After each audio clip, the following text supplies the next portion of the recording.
এমনি মোস্তাফিজুর রহমান আপনি লিখেছেন, ইসলামে লটারি হারাম বলে জানি, কিন্তু বর্তমানে কিছু কিছু ব্যবসায়ী লটারির মাধ্যমে ওমরা নিয়ে যাওয়ার অফার দেয়, এটা ইসলাম সমর্থন করে কিনা? ইসলামের সাধারণভাবে লটারি হারাম এমনটি মনে করবার কোনো কারণ নেই, বরং এটা সঠিক ধারণা নয়। যেই লটারিতে জুয়া থাকে সেটা হারাম, মূলত জুয়াটা হারাম, লটারিটা মূল বিষয় নয়। কিছু কিছু লটারি আছে যেগুলো মূলত জুয়া, সেটা হারাম। যেমন সবাই 10 টাকা 10 টাকা করে ধরলো এবং লটারি করা হলো, যার দিকে কাটা গেল তিনি সবার টাকাটা পেয়ে গেলেন, এটা জুয়া। তো এটা হারাম। এর বাইরে কোনো ব্যক্তি কোনো সিদ্ধান্ত নিতে গিয়ে, ধরুন একটা বিল্ডিংয়ে 10 জন শেয়ার হোল্ডার, 10 জন 10টা ফ্ল্যাট ভাগ করে নেবেন, এটা লটারি করে নিলেন এবং লটারির পরও কম বেশি যেটা থাকবে সেটা মিনিমাইজ করার জন্য তারা কোনো একটা ফিগার ঠিক করলেন যাতে কারোর অধিকার নষ্ট না হয়। এইভাবে যখন তারা কোনো বিষয়ে ঐক্যবদ্ধ হয়েছেন, তার আলোকে লটারি করেছেন, সেটা কিন্তু সম্পূর্ণ হালাল। এই লটারি নিষিদ্ধ নয়, লটারি মানেই হারাম, এমনটি মনে করা ভুল।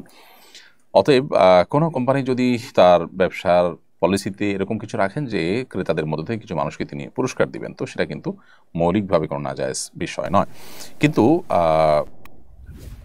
আমাদের মনে রাখতে হবে যে পুরস্কার দেওয়ার জন্য ব্যবসায়ীরা কাস্টমারদেরকে যে অফার দিবেন, সেখানে আলাদা কোনো টাকা ওই কম্পিটিশনের জন্য নিতে পারবেন না। অর্থাৎ কম্পিটিশনে শরিক হওয়ার জন্য টাকা দিবেন, তারপরে সেখান থেকে পুরস্কার পাওয়ার সম্ভাবনা থাকবে, এটা হলে দিন শেষে সেটাও কিন্তু জুয়াই হবে। এই জন্য ওইটা না যায়। এমনিতে যারা কিনবেন, ক্রেতাদের মধ্য থেকেই কিছু মানুষকে লটারি দেওয়া হলো, কোনো টাকা তাদের লটারিতে অংশগ্রহণ করার জন্য আলাদা যদি দেওয়া না লাগে, তাহলে এটা জায়েজ আছে। ফ্যামিলি প্ল্যানিংয়ে চাকরি করলে ইনকাম হালাল হবে কিনা? ফ্যামিলি প্ল্যানিংয়ে মৌলিকভাবে চাকরি করলেই যে ইনকাম হারাম হবে ব্যাপারটা তা নয়, বরং আপনি যদি পরিবার পরিকল্পনার এখানে এই যে স্থায়ী পদ্ধতি যে লাইগেশন আছে এবং মানুষ সন্তান যেন নিতে উৎসাহী না হয় সেজন্য কাজ করেন, তাহলে সেটা না জায়েজ হবে। ইসলামের শরীয়ত দৃষ্টিকোণ থেকে সেটা জায়েজ নয়। পৃথিবীতে মানব সভ্যতা টিকে থাকে যে প্রক্রিয়ার মধ্য দিয়ে, সেটার ব্যাপারে এটি আপনার কি বলে এটাকে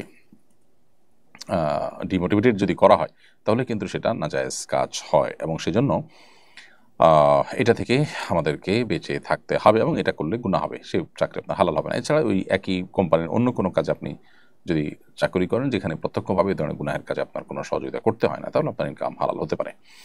কেউ যদি নিজেকে ইমাম মাহদির দাবি করে এবং মৃত্যুর আগেই নিজের কবরকে পবিত্র কাবা শরীফের আদলে তৈরি করে রাখে, তার ব্যাপারে স্থানীয় মুসলিমদের করণীয় কি?